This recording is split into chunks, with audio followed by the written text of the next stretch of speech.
On the campaign trail, Joe Biden portrayed himself as the anti-Donald Trump, and his inaugural address tomorrow is expected to do the same, centered around themes of unity over division, empathy over personal grievance. They're characteristics Biden has been known for throughout his long career in public service, shaped in large part by a series of personal tragedies and failures, including his oversight of the Anita Hill hearings in the Senate, and the deaths of his first wife, Nelia, their infant daughter, Naomi, and in 2015, his son, Beau Biden, who the president-elect mentioned earlier today in a speech before he left for D.C. at a National Guard center named in his son's honor. I only have one regret. He's not here, because we should be introducing him as president. And now a new documentary from Frontline is taking a look at how, at these low points, led to higher ones. This man who's wanted to be president for half a century and failed and now finds himself at this moment of really abject national crisis. That's when the country sees him for the first time. It will test every bit of what Joe Biden has learned over nearly 50 years in public office.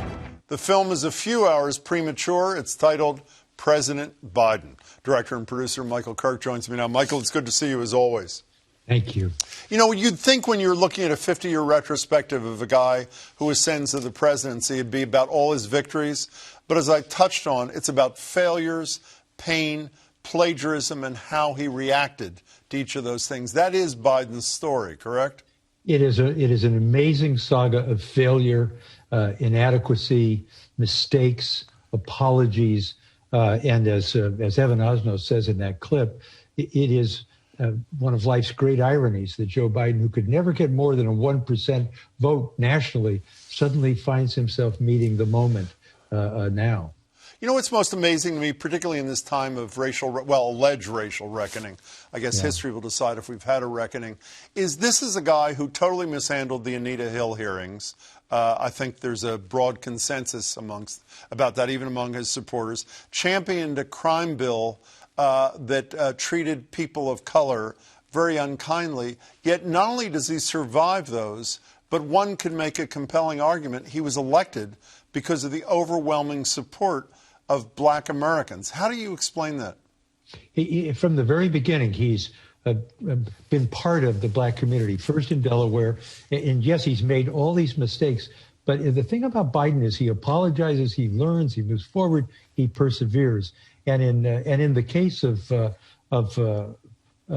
Kamala Harris, for example, she devours him in that first debate. He not only, it's not that he forgives her, it's that he recognizes she might have been right. And I think he's paid a lot of penance for things that he's done in the past.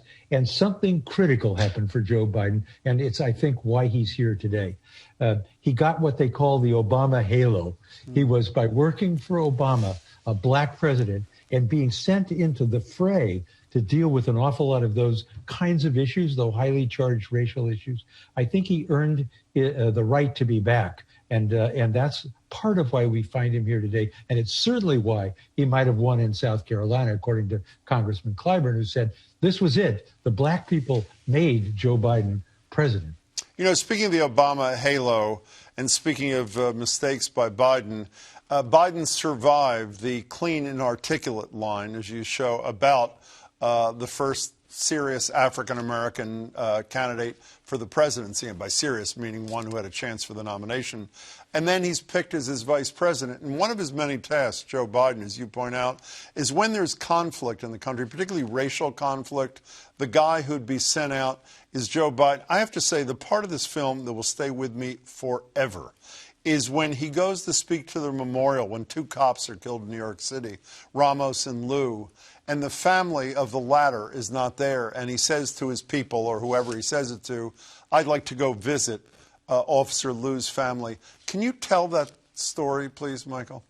They hastily arrange an escort, the New York City Police Department. They take him out to Queens, to the house. He goes in, he and Jill go in. The house is filled with Lou's family. The father does not speak English. He sits next to Joe. They're in the kitchen doing what Biden has become famous for, long talk, personal talk. The father Joe says he keeps leaning into him and saying, thank you, the only words he knows. And then suddenly There they are. It's over. He's out on the street, and he's starting to walk away. Mr. Liu has followed him out, and there is a hug. One of the most emotional moments in this film, maybe the most emotional.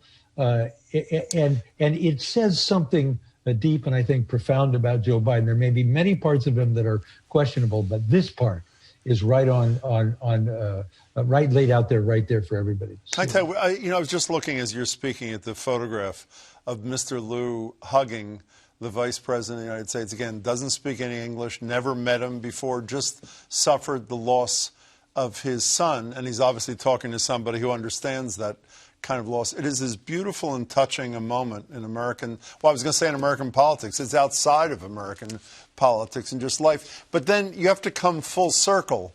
When Beau Biden dies, I think it's Jill Biden tells you in the film that there was somebody standing in the long line at the memorial. Who was that, Michael?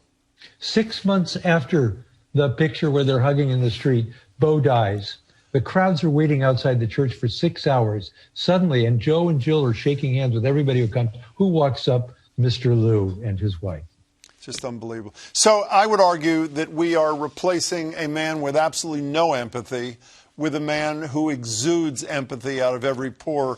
Here is Joe Biden at one of the debates with Donald Trump from your film. You folks at home, how many of you got up this morning and had an empty chair at the kitchen table because someone died of COVID? How many of you were in a situation where you lost your mom or dad and you couldn't even speak to them? You had a nurse holding a phone up so you could, in fact, say goodbye. That's my takeaway from your film, Michael. Whether one likes his politics or not, whether you voted for him or not, this is a human being who cares deeply about fellow human beings, particularly those in pain. Are you in the same place I am?